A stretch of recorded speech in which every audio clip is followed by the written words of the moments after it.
Alrighty, welcome back everyone. It is LaughNgamez here. I'm back with another Starcraft 2 1 versus 1 bot AI cast. We have got ourselves what should be a good one here today. It's gonna be Tyr taking on Ketrock in a TVT. I honestly don't think I've ever cast a game between these two, or if I have, it's been a while since I did.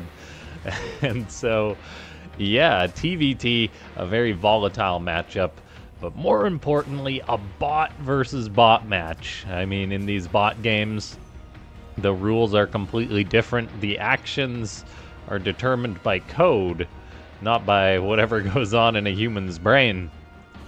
And that makes it an entirely different competition. And now let's see, as we've got a double gas coming out of Tyr, whereas it looks like Ketrock is going to be going for a one base expand. Actually, wait, Ketrock, it's actually firing up its command center before its racks. That is crazily greedy in a TVT. And yeah, ladies and gentlemen, if you do enjoy these bot casts, make sure to go ahead and click that like button. If we can hit, let's say, what's a cool number? I don't know, 44 likes on this video. That would be amazing. Leave a comment down below saying more bots if you do want to see more of these bot games. And as that helps with the YouTube algorithm, subscribe to the channel. So if you're not a sub, as we are, I think, the only channel that puts up pretty much daily bot videos. We're not quite daily bot videos, but we're actually on a pretty good streak right now. So yeah, let's just see where this one's gonna go. Ketrock is being greedy. However, greed in these bot games it's a lot less punishable than when it comes to like a human game, because if you see this in a human TVT, you're like, oh, I'm probably gonna one base tank push you. If I saw something like this and I already had the two gases like Tyr does.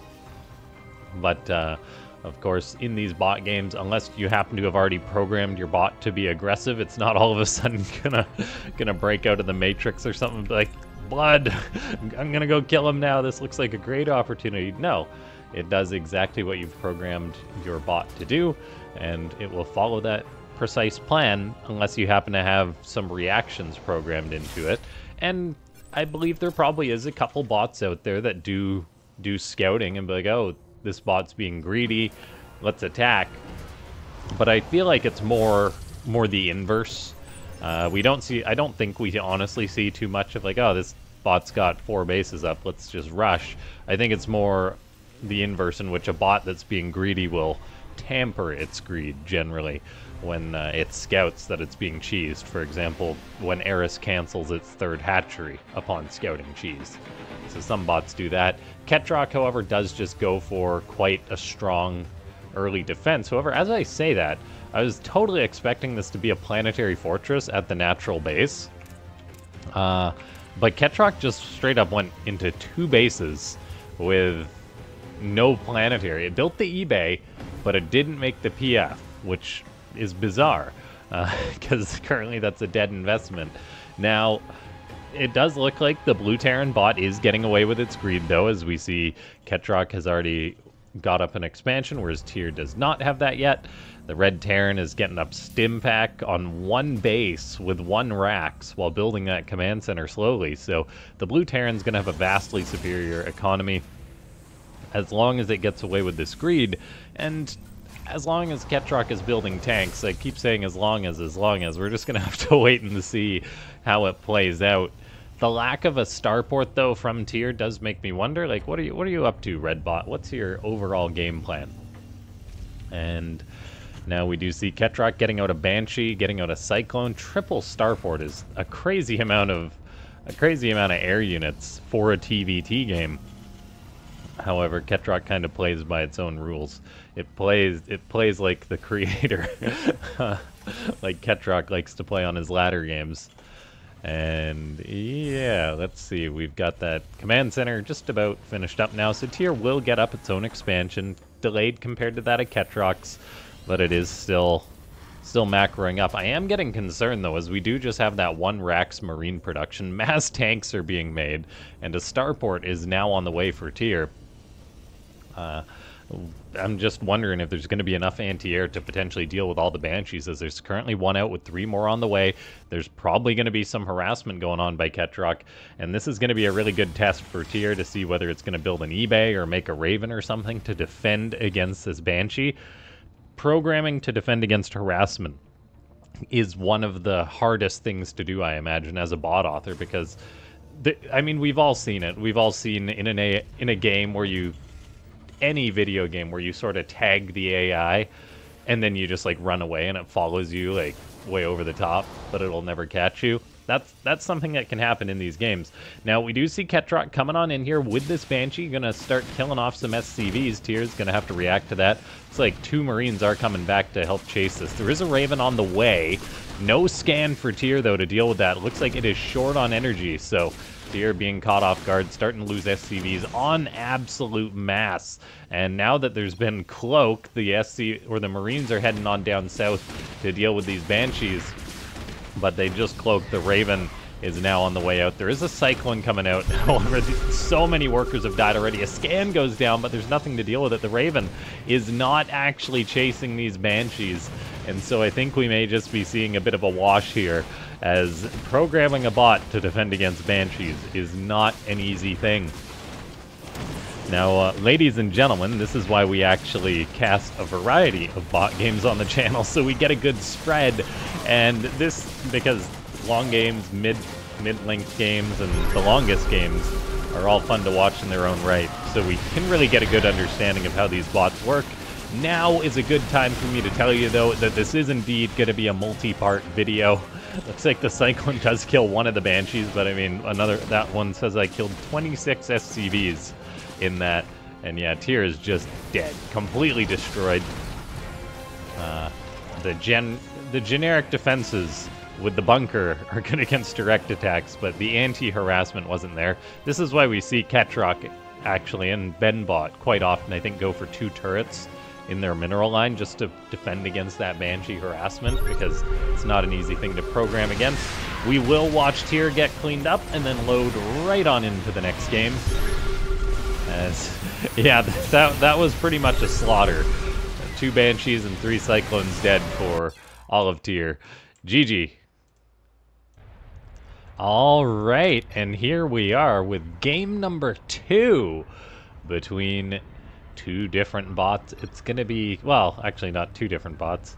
It's Ketrock again, winning the previous match. It just is fitting. We'll see it again. This time taking on a bit of a sharper opponent, perhaps. It's Sharkbot in the bottom right.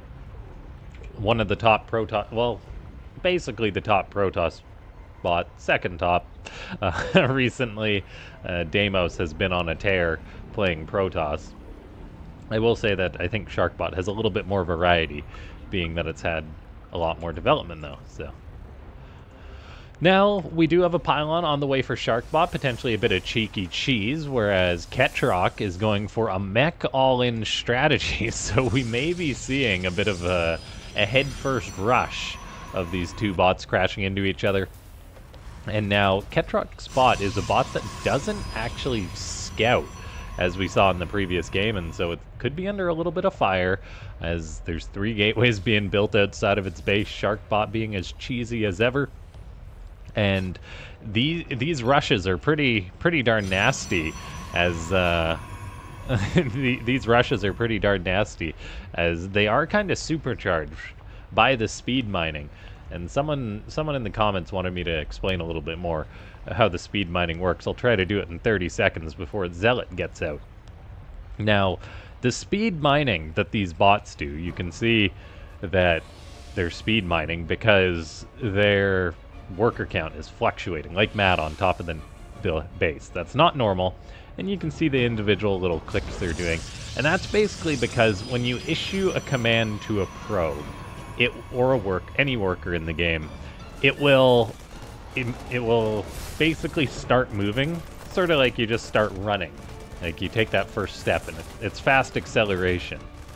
And basically what that means is that if you just rapidly click, your worker can actually go a little bit faster using the fast acceleration that allows the bots to move quicker between the mineral line and the nexus. Now, I don't think I can talk about that too much longer, at least in this game, as we do have the Zealot Rush hitting Ketrock like a truck, as 2 Zealots are now in Ketrock's space. There are SCVs off the line, but plenty of them are dying. We're seeing 2 Marines be made, but what is 2 Marines against 5 Zealots? As Sharkbot is hitting Ketrock with a very, very nasty cheese. Workers can run from the Zealots, but they cannot hide, and Ketrock's mining has been really disrupted here, so Sharkbot, yeah, getting a really good blow done to its opponent. The Marines can try and micro against the Zealots. SCVs may be able to support them, and one is buying time. Being a hero, I'll lead them away, it says. And it is microing against those Zealots, but not perfectly, as it does go down. One Marine says, all right, I can do it. I can take on 5 Zealots. And we are seeing, I think, just Ketrock get annihilated here with this Zealot Rush, as Sharkbot then follows it up with a Stalker, just the way I like to do it when I'm being a cheesy Protoss on the ladder. If the Zealots don't get him, maybe the Stalkers will, but in this case, I do believe the Zealots have done it. So Ketrock, it didn't really scout this out. It had a response to Cannon Rush, but not quite to cheese of this magnitude, this many Zealots. This is why Terran's wall against Protoss, but we did see Sharkbot throw up that pylon to prevent any such wall, and that was really what did Ketrock in. And it's not really getting any better, because Ketrock's not mining. The workers are running for their life, and now's the time that I reveal that this is indeed a 3-game video. A 3-game video. Yeah, Sharkbot takes this one. Alright, and here we are. We can't have a cheesy video without this bot. It's gonna be Xena, the Red Zerg, taking on 12 Pool Bot. 12 Pool Bot, a bit of an underdog, but fairly simple concept. A bot that cheeses like mad, but not as always cheesy as you think it does. It doesn't actually build a 12 pool, even though it's named 12 Pool Bot. Whereas Xena, on the other hand, in this game, is building a 12 pool. Looks like 12 Pool Bot goes for like a 13 pool or something. Anyway, we're gonna see who comes out on top of here. And yeah, I do hope I described that speed mining well enough. I'm sure some of the bot authors who actually write bots with it can do a better job describing it, but that's my understanding of it. And yeah, if you have any other questions about the bots or how they function or anything, you can let me know in the comments down below, and I'll try and address them during the games. And now we see Xena getting out that Roach Warren on the way. It did say tag Roach Rush with a very, very high win percent, actually, against 12 Pool Bot. So we'll see if this is going to be one of those 1 in a million games. Well, not 1 in a million, but 1 in 31 games for 12 Pool Bot, as it is indeed a hatchery on the way for 12 Pool Bot, so it's not quite being as aggressive as it maybe could. There is at least a Roach Warren on the way as a potential response to this. And that might just be the perfect timings for 12 Pool Bot, because the best way to respond to a cheese isn't necessarily with your own cheese, like matching your opponent bit for bit. It's to rely on the defender's advantage in Starcraft 2, where, I mean, it takes like 20-ish seconds to get across the map, so if you macro for 20 seconds longer than your opponent, you can maybe get away with it. We'll see if 12 Pool Bot's going to do that successfully, if it'll fire up a bunch of roaches once this Roach Warren's done to head off Xena's roaches. Now, we are seeing Burrow be researched for Xena, whereas there's no such thing for 12 Pool Bot. That could potentially make its roaches suck hard compared to those of Xena. There is lots and lots of roaches on the way for 12 Pool Bot, but we have yet to see any sort of Burrow start. So that could just potentially be the fatal flaw for the Blue Zerg. It's making a lot more roaches than its opponent, so maybe numbers alone will allow it to succeed. But there's a reason why we see bots go for Burrow with their why Zerg Zerg bots go for burrow pretty much 99 times out of 100. We're going to see these roaches start skirmishing as 12 pool bot steps forward. It's 3 against 3, so we're going to see how the micro and target firing is. There is still no burrow for 12 pool bot, though. It actually loses one of its roaches. We see Xena then just burrow its injured roaches, and 12 pool bot's like, oh, those never existed. Xena does unburrow them, so we are seeing them constantly get tagged, but uh-oh, this roach is on the wrong side of town, as it's gonna get jumped a little bit here. And it could just be a constant game of whack-a-mole for 12 pool bot, and when in reality it should be being a mole of its own. The Lings are trying to get a wraparound on the roaches, but Xena may just be aiming for a perfect game here with this constant whack-a-mole. If you do get enough roaches gathered up, they can indeed volley down enemy roaches in one round. Unfortunately, 12 pool bot has abandoned the gas mining, so it is just going to be Lings from here on out. As the supply will go up and up for Xena, it will just be 12 pool bot losing units. And so this is kind of a textbook example, this game, of why we see burrow be researched. As it makes your bots a lot better. And maybe if 12 pool bot does get an update, that would be a very simple thing for the bot author to focus on. I don't imagine it's too much work to make an injured roach burrow and come back up when it hits a certain HP. Xena is going to take this one, there's no doubt about it. Ladies and gentlemen, if you enjoyed this sort of set of shorter, cheesier games, leave a like, leave a comment down below. If you watched to the end of this video but you're not a subscriber, go ahead and do that.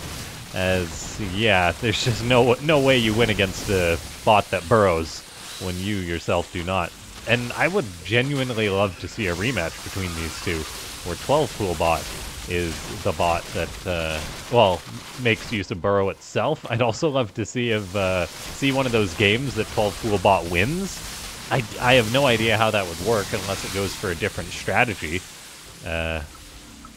Yeah, maybe just like the stars align and the roaches perfectly target down its opponent. Who knows? And yeah, I'll see you guys next time. Thanks so much for tuning on in.